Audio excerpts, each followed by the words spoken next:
武汉肺炎疫情发生多件，台湾近比再个出现无新增加确诊案例的好消息。特别是对3月初9多件过去3至7日，关于再个出现无新增加案例的情形，指挥官陈时中较强松的表示讲，大家做得欢喜一下的，不过还得提醒民众要做好防疫。下一步的一度加重反映成年的最严的东南亚。指挥中心表示讲，为恢复买儿童最严的年龄限制，为拿16岁以下健保卡张作去买儿童的最严的。那么最严的是名字2点档天500对天空一次快封本人组分。指挥中心为期盼4到8岁成年的立体最严的，将快封本人的名录红买。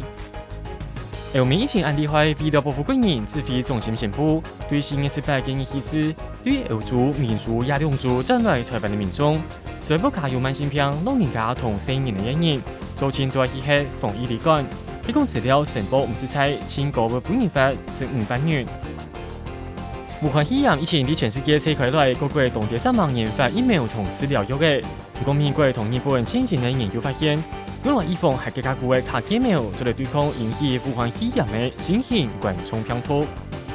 法国实施总的出现命令为1年内，不过疫情慢控制下来。总统马克龙在第时间13建议表示讲，按内命令放松1年到5年12建议为止。今日头摆大拍讲，面对新型冠状病毒，法国考试无准备好。